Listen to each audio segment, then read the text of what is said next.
Hello, good morning everybody. आप सभी कैसे हैं? हम कुछ दिन के बाद लौटे हैं। स्वास्थ्य ठीक नहीं था। सारे जहां से अच्छा बिहार हमारा। देखिए 10th क्लास का केमिस्ट्री लेसन 1 का प्रश्न उत्तर लेकर आज आए हैं। इसका जो सभी नोट्स है उसको यानी समझा दिए हैं, बता दिए हैं। 6 वीडियो में उपलब्ध है।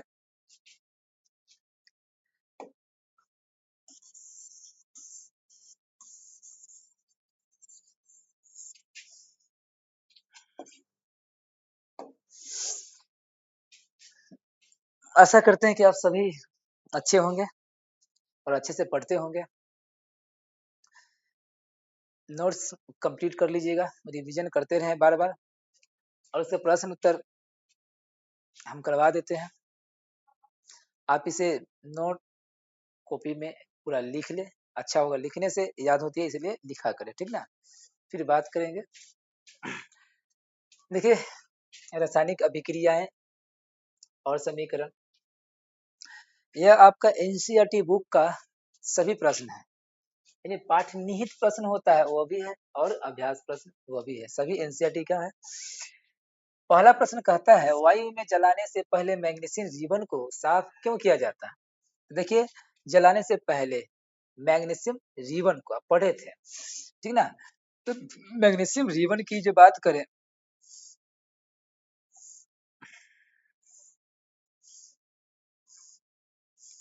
इस प्रकार से पढ़े होंगे। ऐसा मैग्नीशियम रिबन था, इस तरह की संरचना। तो कहते हैं ये साफ करना चाहिए, यानी ये कौन है? मैग्नीशियम है, ठीक ना? तो जलाने से पहले क्यों साफ करना चाहिए?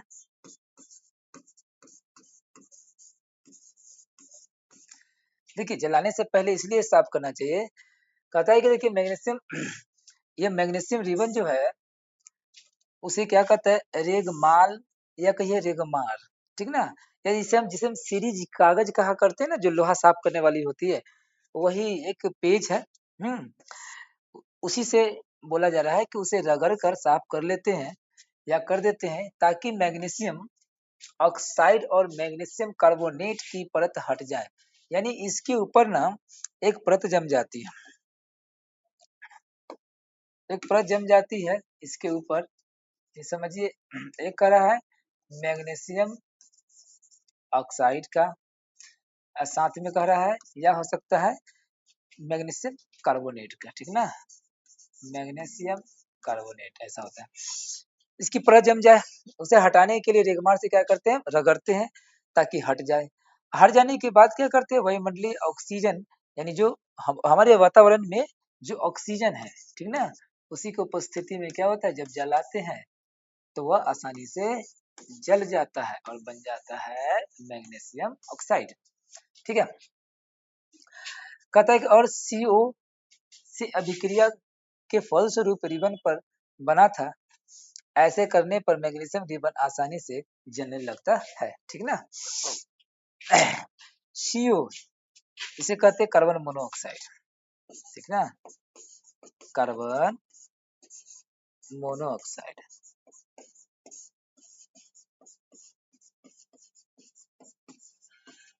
मोनोऑक्साइड, ठीक है?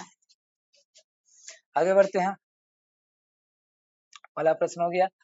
सेकंड प्रश्न कहता है निम्नलिखित रासायनिक अभिक्रियाओं के लिए संतुलित समीकरण लिखें।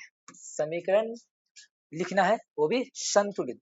यह रासायनिक अभिक्रिया है और नीचे में समीकरण देखिए।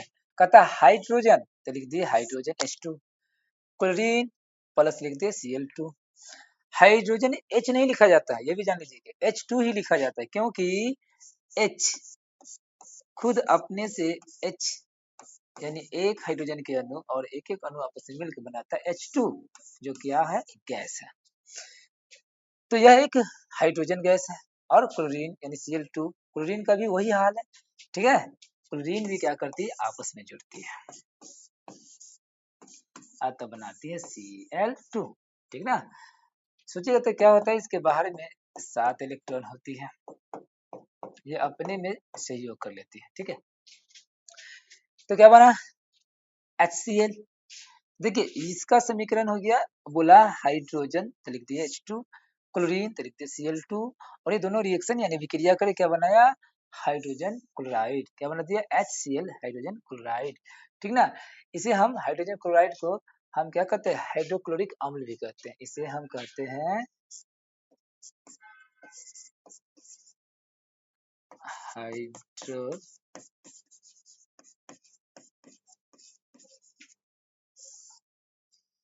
हाइड्रोक्लोरिक अम्ल भी कहते हैं, ठीक है ना।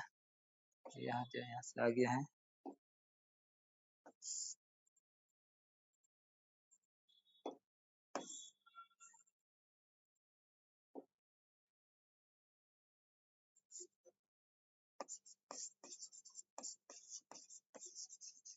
हाइड्रोक्लोरिक अम्ल। आगे देखिए आगे कहता है बेरियम क्लोराइड, ये देखिए BaCl2, ये बेरियम क्लोराइड है, प्लस एल्यूमिनियम सल्फेट, यहाँ पर Al2SO4 एल्यूमिनियम सल्फेट, ठीक है। एल्यूमिनियम सल्फेट क्या बनाता है बेरियम सल्फेट और एल्यूमिनियम क्लोराइड। देखिए बेरियम क्लोराइड जो कि देख रहे हैं BaCl2, ये क्या लिखा हुआ एक्वा, एक्वा का अर्थ होता है किसी भी ठोस पदार्थ में जल, जल हो तो हम उसे एक्वा से संकेत करते हैं, यानी एक्वस भी कहते हैं, जिसे हम AQ से सिंबल करते हैं या संकेत करते हैं, ठीक है। देखिए तो क्या लिखे बेरियम क्लोराइड का लिखे BaCl2, इसको हम स्टेट या अवस्था दर्शाती है AQ की अवस्था में, यानी इसमें जल मिला हुआ, प्लस में Al2SO4 होल 3, ठीक ना, ये एल्यूमिनियम सल्फेट है। देखिए Al2SO4 होल 3 का अर्थ होता है SO4 मतलब सल्फेट होता है, ये एल्यूमिनियम का वैलेंसी जो होता है या संयोजकता बोलते हैं, यह इधर चला आया, इसकी जो वैलेंसी होता है इधर चला आता है, ठीक ना, यह हम पढ़ा चुके हैं। देखिए तो यह भी एक्वा यानी इसमें जल मिला हुआ, और दोनों क्या करती है रिएक्शन करता है, विक्रिया करता है। याद होगा आपका ये जो समीकरण दिखाई दे रहा है, ये समीकरण आपका जो द्विविस्थापन अभिक्रिया पढ़ेंगे वहां का ये एग्जाम्पल है। क्या कहता है आयनों का आदान प्रदान, देखिए यह जो है बेरियम, यह Cl2 क्या करता है उसको दे यह इसके साथ मिल जाता है और यह इसके साथ रहता है, तो इससे क्या बन गया बेरियम सल्फेट, यानी सल्फेट यहाँ पर आ गया तो बेरियम सल्फेट और प्लस AlCl3 हो गया, ठीक ना, यानी एल्यूमिनियम क्लोराइड होता है। यस Al3 होने के कारण क्या एल्यूमिनियम का 3 संयोजकता होती है, बाहरी बाहरी इलेक्ट्रॉन ही होता है, और इसका क्या होता है एक होता है, एक तो यहाँ लिखा नहीं जाता है, ये 3 इसका लिखा गया। देखिए या बोलिए barium chloride BaCl2 barium chloride, ये क्या है इसकी अवस्था बताया, प्लस में aluminium sulphate Al2SO4 whole 3 aluminium sulphate, ये भी एक ही। यह जो संख्या है ना इधर उधर लिखा हुआ, इसको आप ये मत सोचिए याद करने की चीज नहीं है, ठीक ना। यह क्या होता है एक बार समझा देते हैं, देखिएगा Al क्या लिखा हुआ है 2 लिखा हुआ है, ठीक है Al2SO4 सल्फेट होता है और होल 3 लिखा हुआ, इसका मतलब होता है एल्यूमिनियम, एल्यूमिनियम का देखिए वैलेंसी जो होता है 3 होता है, लेकिन आप समझिए वैलेंसी के पहले एटॉमिक नंबर 13 होता है, इसको शॉर्ट में एक संयोजकता निकालते हैं ऑक्टल रूल के आधार पर, तो पहला घर में 2 लिखेंगे, उसके बाद 8 लिखेंगे, 8 लिखते ही चलेंगे, लेकिन कुल संख्या जोड़ लेंगे यहाँ पर, यह प्रोटॉन संख्या इलेक्ट्रॉन संख्या कम बैठा रहा है, पहला घर में 2 उसके बाद 8, तो 8 है 2 10 बच गया इसके पास 3, तो 3 लिख दिए, अंतिम में 3, यानी इसे यहाँ 8 पूरा करना है। देखिए 8 पूरा करने के लिए ना आपको इसको क्या करता है 5 किसी से लेना होगा, लेकिन ऐसा कभी हो नहीं सकता है, कभी भी 5 इलेक्ट्रॉन नहीं लिया जा सकता, उतना एनर्जी ही नहीं होता है कि ला लें। तो क्या करती है 3 इलेक्ट्रॉन 1 2 3 4 4 तक होगा ना यहाँ तक बाहर में, वो चारों इलेक्ट्रॉन क्या करते त्याग कर सकते हैं, जो त्यागता है वो धातु होता है, ठीक ना। तो 3 यही 3 इसके वैलेंसी हो जाती है, या आप सोच सकते हैं कि यहाँ 8 में कितना कम है तो 5 कम है, तो यह नहीं होगा, यह इसलिए 3 क्या होगा त्याग देगा, यह जितना त्याग देगा ना वही इलेक्ट्रॉन संख्या हो जाता है वैलेंसी, यही इलेक्ट्रॉन, तो इसका तो तेरा 3 हुआ तो इधर चला आया। सल्फेट SO4 सल्फेट कहते हैं, तो देखिए सल्फेट देखिए सल्फर और ऑक्सीजन दोनों की बात करते हैं, अगर सल्फर ऑक्सीजन की बात करेंगे तो सल्फर की संयोजकता भी 2 होती है, ऑक्सीजन की भी संयोजकता 2 होती है, वो कैसे सल्फर का परमाणु संख्या होता है 16, अगर हम लिखे परमाणु देखिए परमाणु यानी P प्लस प्रोटॉन और इलेक्ट्रॉन दोनों क्या होती है बराबर होती है, ध्यान दीजिएगा, तो लिखेंगे 2 8 10 अच्छा 16 तो 6 16 देखिएगा इसमें देखिएगा 8 में कितने कम है 2 जैसे 4 से ज्यादा होता है ये भी ध्यान दीजिएगा 4 से ज्यादा होता है 5 6 7 8 तो देखेंगे 8 से क्या करते हैं माइनस कर लेते हैं तो क्या बच गया 2 वैलेंसी कितना हो गया यहाँ 2 हो गया वैलेंसी ठीक है ना इसकी वैलेंसी 2 हो गया मतलब है सल्फर की वैलेंसी भी 2 है और ऑक्सीजन की वैलेंसी भी 2 होता है ऑक्सीजन में होता है 8 2 6 बाहर में कितना 6 इलेक्ट्रॉन इसका भी देखिए तो 2 कम है 8 में इसलिए इसके 2 भी इसका वैलेंसी 2 ठीक ना समझिएगा तो 2 है यानी कहने का अर्थ है इसकी वैलेंसी 2 है तो ये 2 कहाँ चले इधर में तो क्रॉस हो गया ठीक ना ऐसा ही लिखा जाता है आगे चलिए आगे कहता है सोडियम ठीक है सोडियम का संकेत क्या होता है Na सोडियम प्लस जल H2O जल ये देखिए यह संतुलित किया हुआ ध्यान दीजिएगा यह संतुलित करना सिखा चुके हैं अगर देखेंगे संतुलित किया हुआ कैसे अगर यह हम लिख चुके हैं और यह हम नहीं बोले कि देखिए 3 लिखे 3 बाद में लिखा गया अगर यह सब कुछ मान लें कि सब लिखा गया मान लें कि ऐसा कुछ है ही नहीं पहले से यह नहीं है ठीक है यह मान लीजिए थोड़ा देर नहीं है हम संतुलित करते हैं देखेंगे बी ए कितना है इसके इधर में कितना है याद होगा रासायनिक समीकरण को संतुलित करने के लिए हम नियम बताए थे आपको कुछ तो पहले हम क्या करते हैं सजा लेते हैं सूची बना लेते हैं एक लेफ्ट हैंड साइड और राइट हैंड साइड यानी ऐसा क्या कहते कि हम ऐसा तत्व लिख लेते हैं एक लिखते हैं LHS और लिखते हैं RHS ठीक है तो एलिमेंट देखिएगा इधर कितना है BA very CL AL S O थोड़ा ज्यादा है फिर मिटा देंगे देखिएगा इधर में देखिए BA कितना है बेरियम लेफ्ट हैंड साइड में एक उधर कितना है एक क्लोरीन कितना है इधर में 2 उधर में कितना है क्लोरीन 3 ठीक है ये देखिए एल्यूमिनियम इधर कितना है एल्यूमिनियम 2 उधर कितना है एल्यूमिनियम 1 आगे सल्फर इधर देखिए कितना है होल 3 है यानी 3 है सल्फर 3 है उधर में कितना है 1 देखिए ऑक्सीजन चढ़ती 12 यानी ऑक्सीजन कितने हैं 12 उधर में कितना है ऑक्सीजन 4 देखिए सबसे पहले क्या करते हैं बड़ा वाला संख्या जोड़ते हैं सबसे बड़ा है ऑक्सीजन 12 ऑक्सीजन देखिए इधर में क्या है 12 है चढ़ते 12 तब उधर हमें 12 संतुलित करना होगा इसलिए क्या करते हैं यह हमेशा देखिए रूल होता है गुणिज अनुपात का नियम ठीक ना यानी गुना करके हमको संतुलित करना पड़ेगा तो क्या करें अगर आगे हम 3 लिखते हैं तो ऑक्सीजन देखिए ऑक्सीजन तो पहले 4 है तो यह इससे क्या होता है गुना हो जाता है तो 4 तिहाई 12 ऑक्सीजन कितना हो जाएगा 12 इसलिए क्या किए यहाँ पर आगे हम 3 लिख दिए ठीक ना यहाँ पर हम 3 लिख दिए जैसे ही 3 लिख दिए देखिए ऑक्सीजन 12 हो गया इधर में देखिए ऑक्सीजन 12 था ठीक है आगे बढ़ते हैं जैसे ऑक्सीजन बराबर कर लिए ठीक है अब हम देखेंगे उससे छोटा कौन है अगर उससे छोटा की बात करें उसको हम बराबर करने चलेंगे सल्फर देखिए सल्फर की इधर 3 है अगर और सोचा जाए और कोई है देखा जाए सल्फर अगर यहाँ लिख दिए देखिए यहाँ पर सल्फर 3 है ठीक है अगर इधर में देखिए तो कौन हो जाएगा ऑक्सीजन तो हो गया बेरियम 3 है ठीक है क्लोरीन 3 है तो चलिए हम क्लोरीन के ले लीजिए या सल्फर के ले लीजिए किसी एक को लेके हम आगे बढ़ते हैं ठीक है तो सल्फर तो एक और देखिए 3 तो सल्फर है यहाँ पर ठीक ना होल 3 है तो यहाँ पर 3 लिख दिए सल्फर तो इधर बराबर हो गया सल्फर हो गया बराबर देखिए सल्फर अब हो गया मेरे पास इधर 3 है इधर 3 है यहाँ भी 3 हो गया एल्यूमिनियम में चलते एल्यूमिनियम 3 है ठीक है एल्यूमिनियम तो अकेला है क्लोरीन क्लोरीन 3 है क्लोरीन इधर देखिए 2 है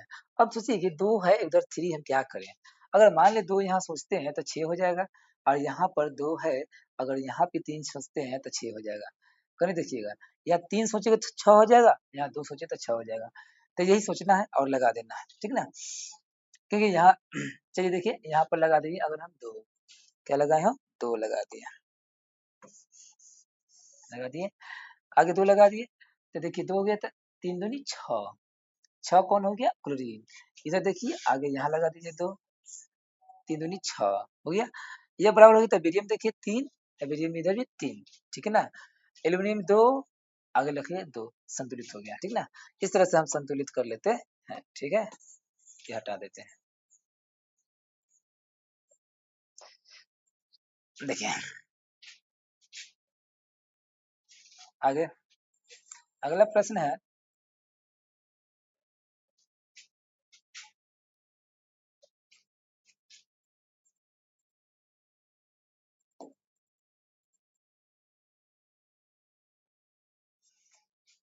प्रश्न नंबर 3। देखिए ठीक क्या कहता है।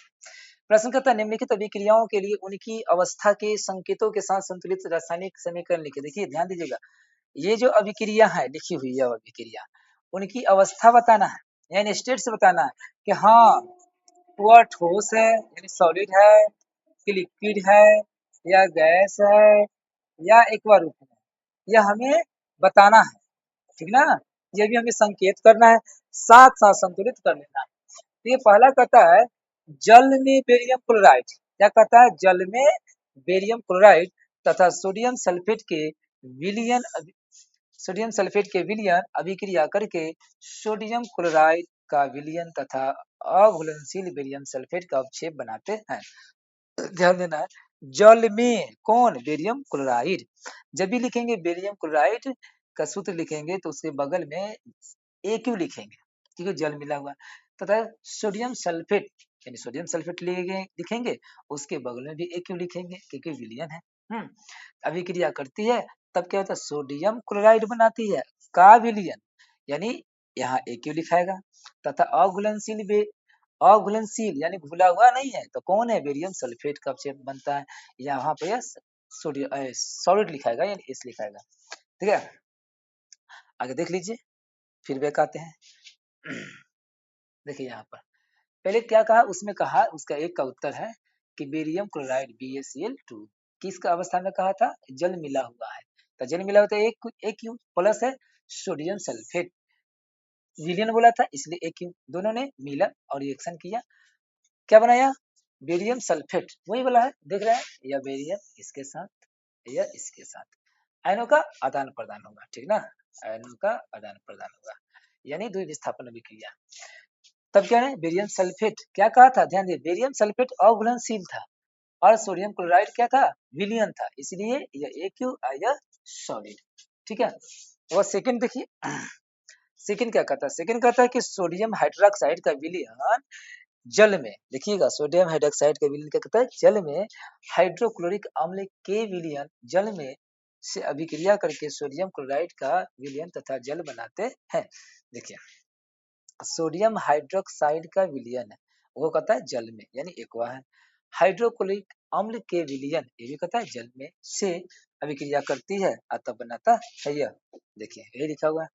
देखिए सोडियम हाइड्रोक्साइड लिखा हुआ है, यह क्या है, सोडियम हाइड्रोक्साइड है, ठीक है, किसमें, जल में, तो एक्वा।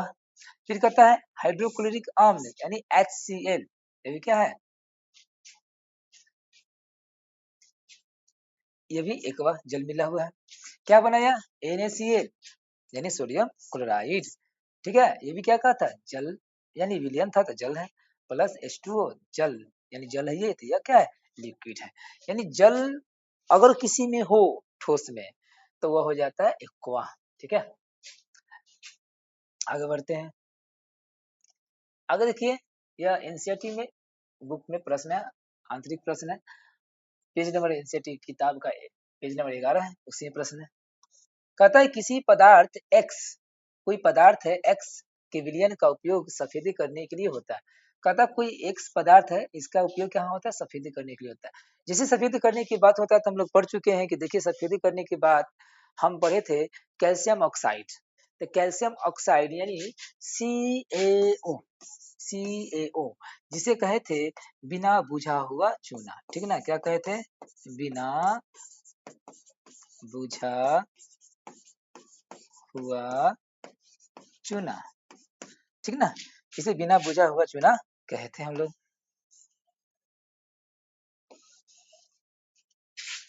ठीक है। तो क्या कहा, यहाँ कहा कि देखिए विलयन का उपयोग सफेदी करने के लिए, अर्थ है कि जब इसमें हम लोग जल मिला देते हैं, क्या मिला देते हैं, जल, तो हमें एक प्राप्त होता है कैल्शियम हाइड्रोक्साइड, ठीक ना, कैल्शियम हाइड्रोक्साइड। तो CaOH लिखते हैं उसका सूत्र, ठीक है।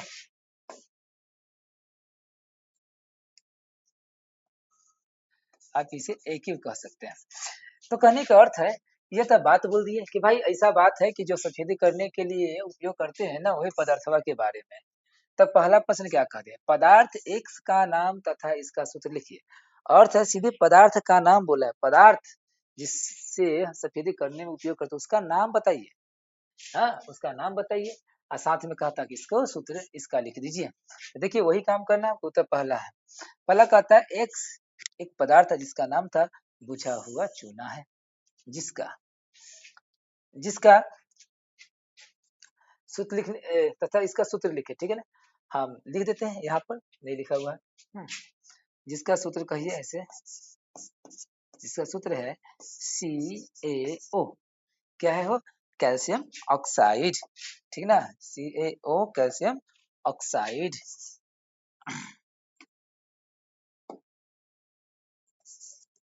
किस रूप में है, सॉलिड रूप में, ठीक ना।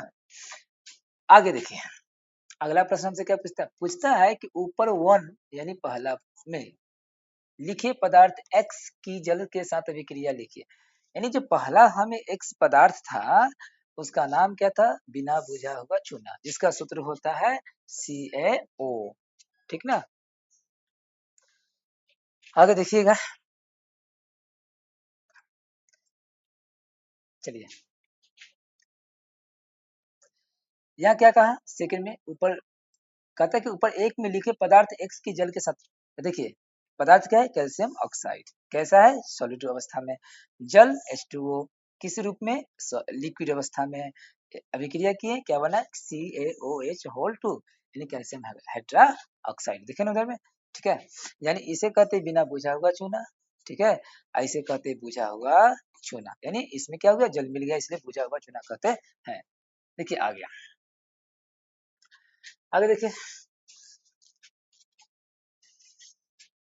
प्रश्न 2, कहता है एक क्रियाकलाप कीजिए, 1.7 क्रियाकलाप है, ठीक ना। कहता है एक प्रखनली में एकत्रित गैस की मात्रा दूसरी से दोगुनी क्यों है, उस गैस का नाम बताइए। कहता है एक प्रखनली है, ठीक ना, और उसमें क्या है, गैस रखी गई है। अब एक की मात्रा ज्यादा है दूसरी की कम, तो कहता है दूसरी की ज्यादा है तो क्यों है, देखिए आपको बताते हैं।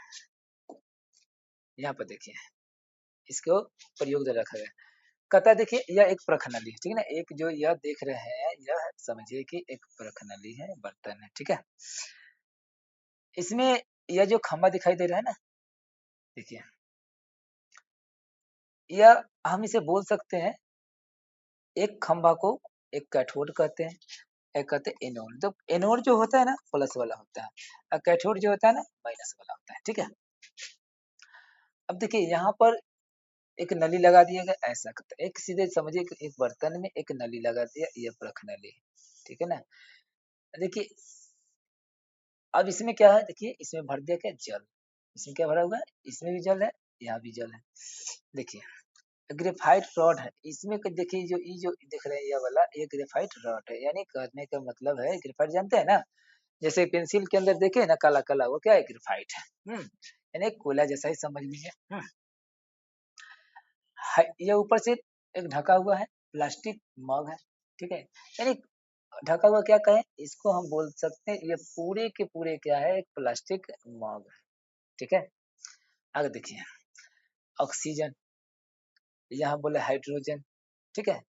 अब ये सब बात बताया जाए कि कब यह ऐसा कब होता है, कहने का मतलब एक हम इस तरह की व्यवस्था कर दिए, एनोड लगा दिए, कैथोड लगा दिए, इसे हम इलेक्ट्रोड बोलते हैं, ठीक है ना, दोनों को समूह क्या कहते हैं, इलेक्ट्रोड, कैथोड एवं एनोड के समूह को इलेक्ट्रोड कहते हैं।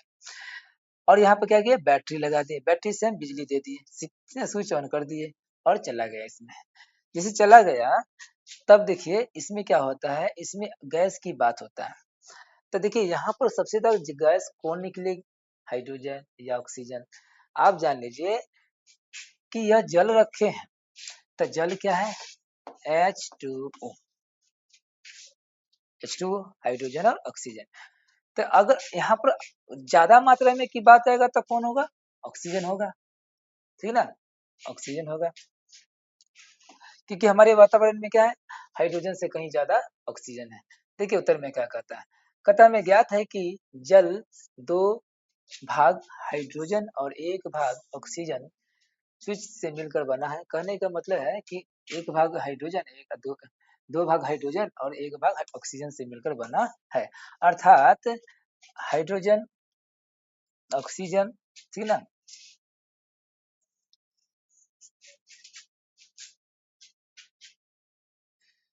हाइड्रोजन परमाणु और ऑक्सीजन परमाणु के 2:1 में सहयोग करने से बनता है या बना है। अर्थ है कि H2O यानी हाइड्रोजन के अनुपात देखेंगे तो क्या 2, ऑक्सीजन के अनुपात 1, यानी 2:1, यह ऐसा कहना चाह रहा है। अगर अतः जल का वैद्युत अपघटन करने से हाइड्रोजन और ऑक्सीजन गैस प्राप्त होती है, इसलिए कैथोड पर एकत्रित गैस हाइड्रोजन और एनोड पर एकत्रित गैस ऑक्सीजन है की मात्रा की दुगुनी है। कहता है कि हाइड्रोजन और एनोड पे एकत्रित गैस ऑक्सीजन की मात्रा की क्या है, दुगुनी है। देखिए चित्र की बात कहा, या चित्र में देख लीजिए,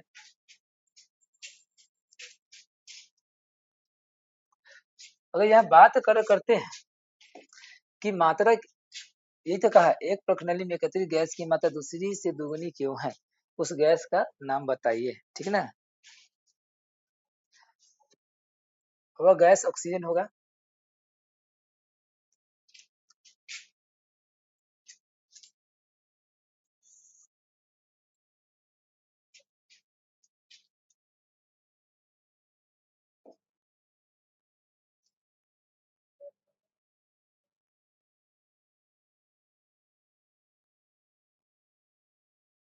अगला प्रश्न देखिए,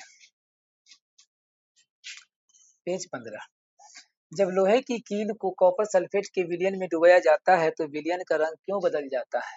कहता है कि जब लोहे की कील को कॉपर सल्फेट के विलयन में डुबाया जाता है तो विलयन का रंग क्यों बदल जाता है। कहता है जब लोहे की कील को एक नीले रंग के कॉपर सल्फेट के विलयन में डुबाया जाता है तो विलयन का नीला रंग हल्का मलिन हो जाता है।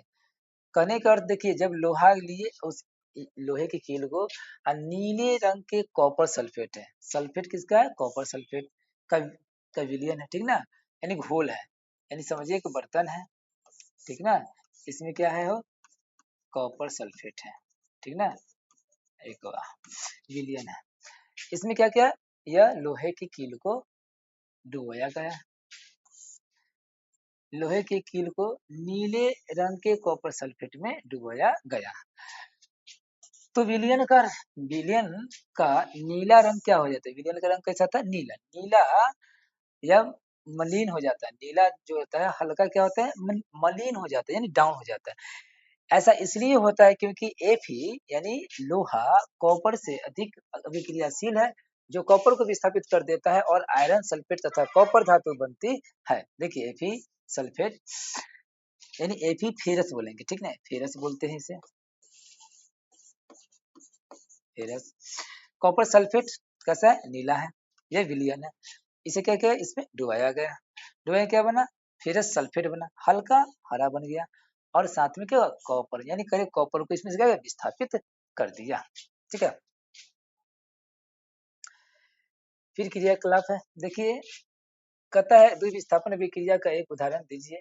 कहता है लेड नाइट्रेट है, पीबी यानी इसे कहते हैं लेड, लिखा हुआ है lead nitrate plus HCl hydrochloric अम्ल, ठीक, यह क्या बना, PbCl2 लेड क्लोराइड अम्ल तथा नाइट्रिक अम्ल।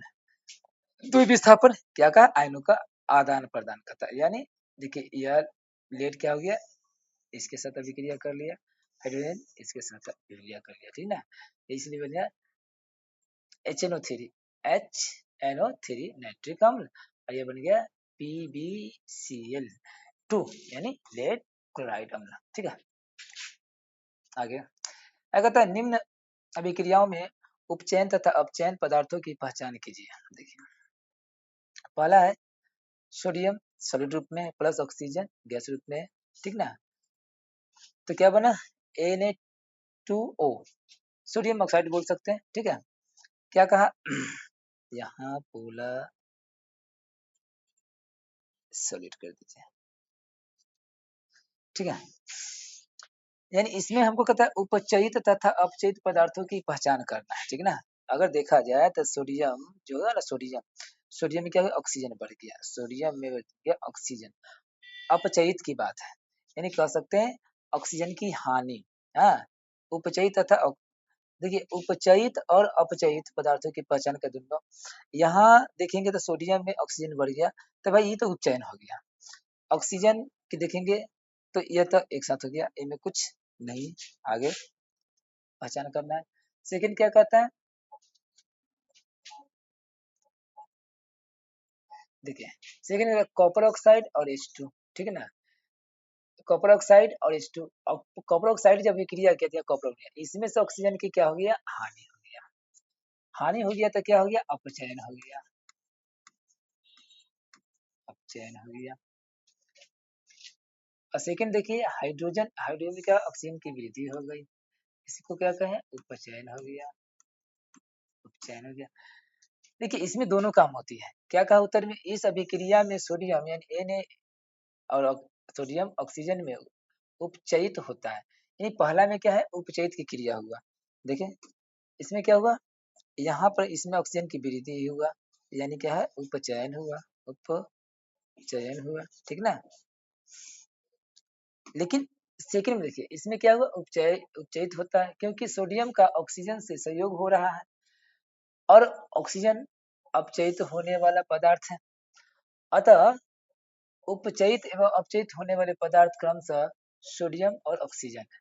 देखिए कहता है उपचयित एवं अपचयित, उपचयित कौन हुआ, सोडियम, क्योंकि ऑक्सीजन क्या वृद्धि हो गया, सोडियम में। पहला में देखिए ऑक्सीजन क्या हुआ, इसमें सोडियम में ऑक्सीजन की वृद्धि हुआ, ठीक है। और सेकंड में क्या हुआ, सेकंड में दोनों काम हुआ। देखिए इसमें अगर बात करें सोडियम और ऑक्सीजन, यहाँ पर बात करें इसमें ऑक्सीजन क्या हो गया, हानि। देखिए अपचयित का, अपचयन, अपचयन का दोनों परिभाषा सुनिए, उपचयित कहिए या उपचयन कहिए, हाँ उपचयित कहिए या उपचयन कहिए। उपचयन का परिभाषा क्या होता है, कहता है कि देखिए इसमें जिसमें ऑक्सीजन की वृद्धि हो या हाइड्रोजन की हानि, दोनों में से कुछ भी होता है तो क्या कहलाता है, उपचयित या उपचयन। अपचयित क्या होता है, जिसमें ऑक्सीजन की हानि हो या हाइड्रोजन की वृद्धि हो, ठीक है। तो देखिए इसमें क्या हुआ, कॉपर ऑक्साइड, कॉपर में से ऑक्सीजन निकला तो क्या हुआ, कॉपर हो गया अपचयन, ऑक्सीजन जा रहा है इसमें वृद्धि हुआ, ऐसे देखिए यहाँ पर देखिएगा क्या है, अपचयन। हाइड्रोजन में क्या है, ऑक्सीजन की वृद्धि है तो उपचयन। तो ये कहा कि सोडियम जो हुआ ना, वो कैसी क्रिया कर रही है, उपचयित हो रही है। अपचयित होने वाले कौन है, वह ऑक्सीजन है।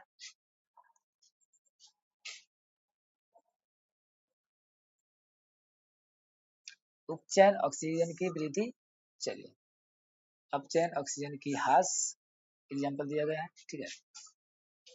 एक दो देखिए, पहला इसके बारे में बताया, पहला में, पहला में यही बात हुआ, देखिए पहला में क्या हुआ, सोडियम में ऑक्सीजन की वृद्धि हुआ, यानी सोडियम के में ऑक्सीजन की वृद्धि हुआ तो इसमें कहता है उपचयन हुआ।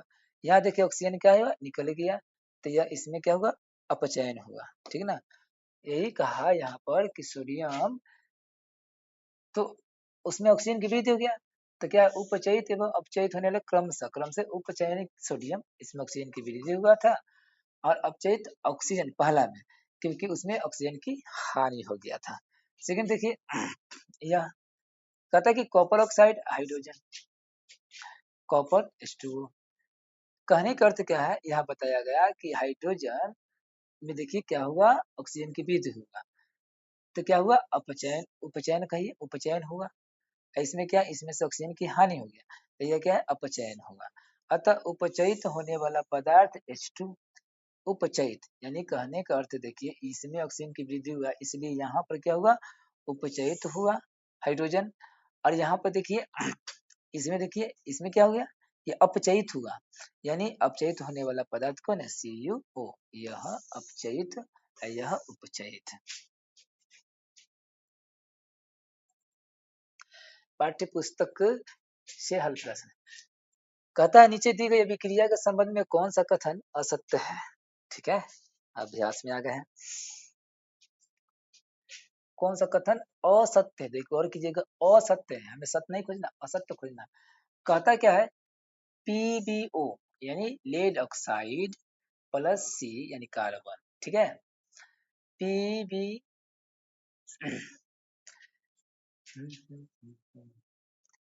Pd, ठीक है, यहाँ बनेगा Pb, Pd है जो Pb होगा। ठीक है, लेड ऑक्साइड प्लस कार्बन अभिक्रिया करते हैं तो बनाता है लीड, ऑक्सीजन निकल गया, अब बन गया कार्बन से अभिक्रिया CO2 कार्बन डाइऑक्साइड। ठीक है, अब कह रहा है, ध्यान दीजिएगा, कह रहा है कि सीसा, ये क्या है, लेड, लेड मतलब क्या होता है, सीसा होता है। ठीक है, यहाँ है कार्बन, तो कहता है सीसा अपचयित हो रहा है, कथन क्या करना है, असत्य खोजना, असत्य, सीसा अपचयित हो रहा है मतलब है सीसा में से ऑक्सीजन की हानि हो रही है। देखिए लेड ऑक्साइड में से ऑक्सीजन निकला, निकला, हाँ, अपचयित हो रहा है, एकदम सही बात है। ठीक ना, आगे हमको खोजना क्या है, असत्य खोजना है, ये सत्य है, दम अपचयित हो रहा है। देखिए कार्बन डाइऑक्साइड उपचयित हो रहा है, देखिए कार्बन डाइऑक्साइड क्या कर रहा है, उपचयित हो रहा है। देखिए मेरे पास क्या था, ये कार्बन था, क्या था, कार्बन, कार्बन डाइऑक्साइड नहीं अपचयित हुआ है, कार्बन उपचयित हुआ था, तब बना था कार्बन डाइऑक्साइड, लेकिन यहाँ लिख रहा है कार्बन डाइऑक्साइड उपचयित हो रहा है, यह बात ठीक नहीं है। ठीक है, यह बात क्या है, ठीक है नहीं है। आगे देखिए, कार्बन उपचयित हो रहा है, देखिए यह कार्बन है, उपचयित हो रहा है, बिल्कुल कार्बन में ऑक्सीजन की वृद्धि हुआ, यानी उपचयित हो रहा है, यह बात सही है, यही बात मेरा सही है।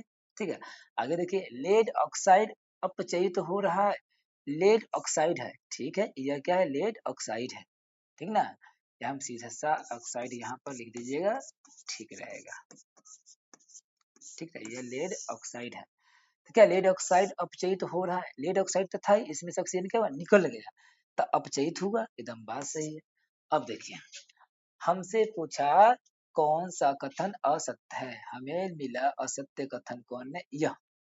ठीक ना, देखिए ए में क्या बोला, एक में ए एवं बी, ए एवं बी असत्य, दूसरे में कहता है ए एवं सी, ए एवं सी, तीसरा बोला ए बी एवं सी, ए बी एवं सी, इसको लिखिए सभी उत्तर करा ए एवं बी, ए एवं बी, सीसा अपचयित हो रहा है, सीसा अपचयित हो रहा है, हाँ ये भी गलत है, हम माफ कीजिएगा, यह हम थोड़ा मिस्टेक हो गया है, सीसा क्या करा, सीसा बोला, सीसा, देखिए यहाँ पर क्या है, सीसा नहीं है, सीसा ऑक्साइड है, तो सीसा अपचयित नहीं हो रहा था ना, लेड ऑक्साइड है, सीसा ऑक्साइड ना अपचयित हुआ, ऑक्सीजन की हानि हुआ, इसलिए यह भी बात गलत है, इसलिए ए तथा पी जो गलत है वही आंसर होगा। ठीक ना, आएगा था प्रश्न 2 में, Fe2O3 प्लस Al यानी फेरिक ऑक्साइड और एल्युमिनियम क्या बनाता है, एल्युमिनियम ऑक्साइड और Fe। देखिए ऊपर दी गई अभिक्रिया किस प्रकार की है, कहता है किस प्रकार की अभिक्रिया है। ठीक ना, देखिए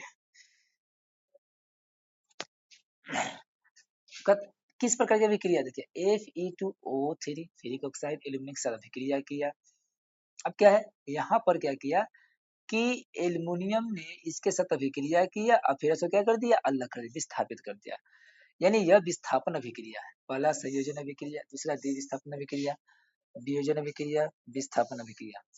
देखिए यहाँ है विस्थापन अभिक्रिया, यह हो जाएगा, देखते हैं विस्थापन अभिक्रिया क्या है, विस्थापन अभिक्रिया, विस्थापन अभिक्रिया यानी डी वाला। देखिए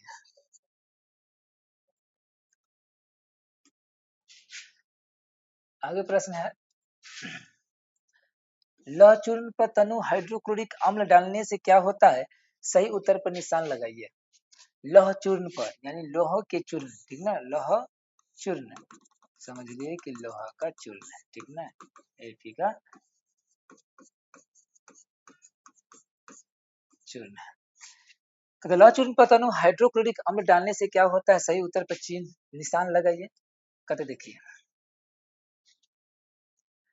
कहता है हाइड्रोजन गैस एवं आयरन क्लोराइड बनता है। कहता लौह चूर्ण है, उस पर हाइड्रोक्लोरिक अम्ल डाले तो कहता है हाइड्रोजन गैस एवं आयरन क्लोराइड बनता है। तो हाइड्रोक्लोरिक अम्ल है, देखिए क्या है, Fe है, इसका चूर्ण है। अब क्या डाल रहा है? HCl डाला जा रहा है, ठीक है। तो क्या कह रहा है कि हाइड्रोजन गैस एवं आयरन क्लोराइड बनता है, ठीक है। देखिए यह हाइड्रोजन गैस एवं आयरन क्लोराइड बनता है, यही बात सही है। अगर तो क्लोरीन गैस एवं आयरन हाइड्रोक्साइड बनता है, नहीं बनेगा। कोई अभिक्रिया नहीं होती है, बिल्कुल होती है। आयरन लवण एवं जल बनता है, ऐसा बात नहीं है, ठीक है।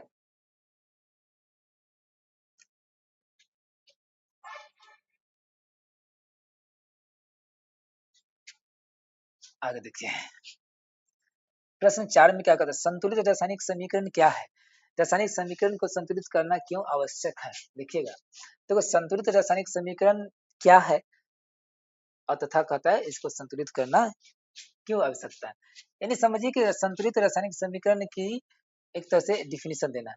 कहता है जब किसी रासायनिक समीकरण में विभिन्न तत्वों के परमाणुओं की संख्या बाईं ओर यानी कह सकते हैं LHS लेफ्ट हैंड साइड तथा दाईं ओर RHS में बराबर होती है तो उसे संतुलित रासायनिक समीकरण कहते हैं। अर्थात अभिकारकों में तत्वों के कुल परमाणुओं की संख्या बराबर उत्पादन में तत्वों की कुल परमाणुओं संख्या रासायनिक समीकरण को संतुलित संख्या ही है। अर्थात है कहने का अर्थ है कि ये जो अभिकारक है उधर में परमाणु संख्या बराबर होगा किसके? उत्पाद की परमाणु संख्या के बराबर। कहते हैं क्यों आवश्यकता है? रासायनिक समीकरण को संतुलित करना इसलिए आवश्यक होता है क्योंकि किसी भी रासायनिक अभिक्रिया में द्रव्यमान का न तो निर्माण होता है और न ही विनाश। अर्थात उत्पाद तत्वों के कुल द्रव्यमान बराबर अभिकारकों तत्वों को कुल द्रव्यमान, अतः रासायनिक समीकरण में द्रव्यमान के संरक्षण नियम का पालन कर होता है। कहने का अर्थ है कि अगर हम किसी अभिकारक में कोई भी ले ले, हम लिख दे Na+Cl बन गया NaCl, ठीक ना। तो यह क्या है? अभिकारक है, अभिकारक। यह क्या है? प्रतिफल है, प्रतिफल है, ठीक है। अर्थ है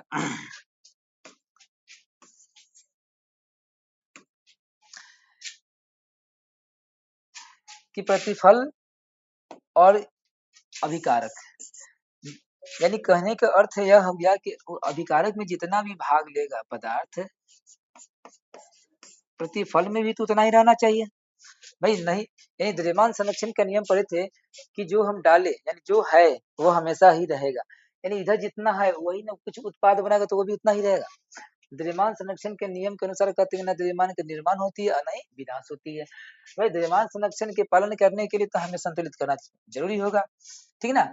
एक निश्चित अनुपात का नियम होता है कि जिस अनुपात में इधर भाग लिया उस अनुपात में इधर भी रहेगा, ठीक ना। इसके अनुसार भी हम उसे पूरा करने के लिए हम लोग को क्या करना पड़ता है? संतुलित करना पड़ता है। यही कहा क्या यहाँ से कि देखिए अर्थात उत्पाद तत्वों के कुल द्रव्यमान जो होता है, जो उधर अभिकारक यानी इधर की जो कुल द्रव्यमान होता है वो रासायनिक समीकरण क्या होता है? द्रव्यमान के संरक्षण के नियम का पालन करता है। अगर हम कहें इधर में अगर हम बात करते हैं, देखिए सोडियम का द्रव्यमान होता है 23, क्लोरीन का होता है 35.5, ठीक ना। यानी कुल कितना हो गया? 0.5, 5 3 8, 3 2 5, 58.5। इधर देखेंगे इतना ही होगा सेम 23, 35.5 यानी कितना है भाई? 0.336, 35.5 ना,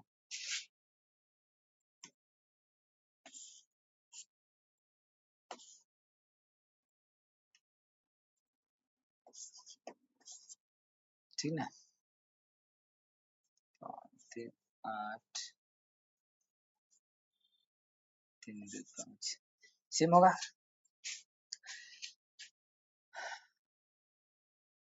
देखिए अंतिम प्रश्न, फिर अगला दिन देखते हैं, तबीयत ठीक ठाक नहीं है। देखिए कहता है निम्न कथनों को रासायनिक समीकरण के रूप में परिवर्तित कर उन्हें संतुलित कीजिए। कहता है पहले देखिए नाइट्रोजन हाइड्रोजन, कहता है नाइट्रोजन हाइड्रोजन गैस से सहयोग करके अमोनिया बनाता है। पहला कहा नाइट्रोजन हाइड्रोजन यानी नाइट्रोजन जो है हाइड्रोजन गैस से सहयोग करता है तो क्या बनाता है अमोनिया। ठीक है, तो देखिए पहला के लिए यहाँ पर देखिएगा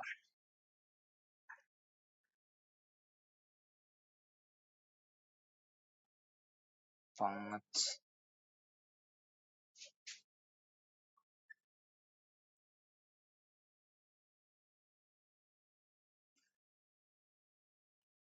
नाइट्रोजन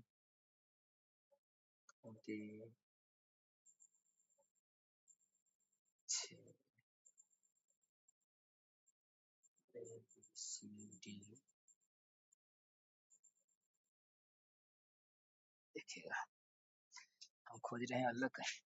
देखिए यहाँ पर nitrogen hydrogen, nitrogen hydrogen gas से सहयोग करता है। देखिए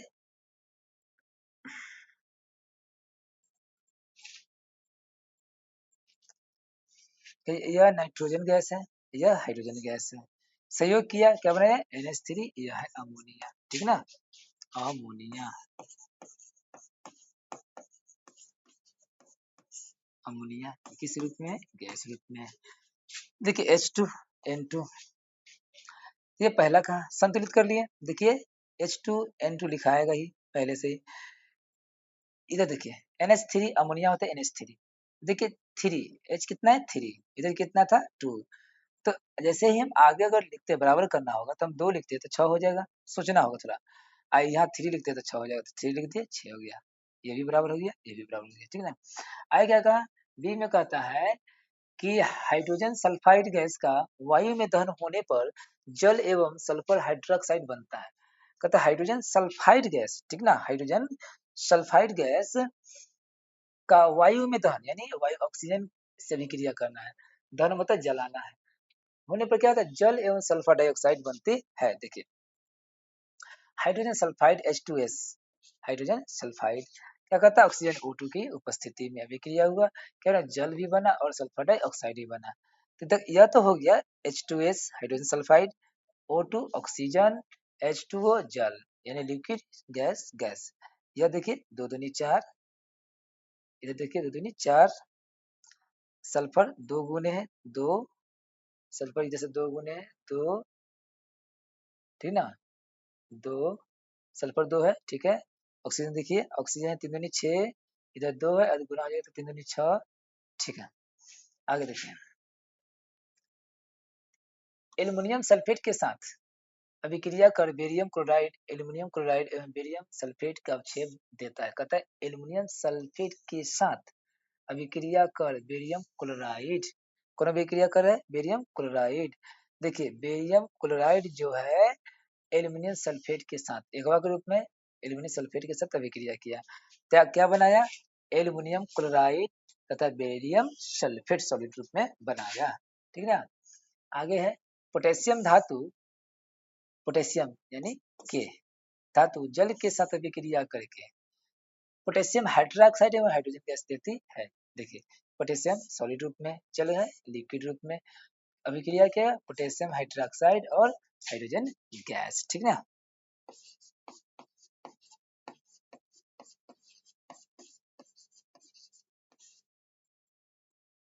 पोटेशियम हाइड्रोक्साइड।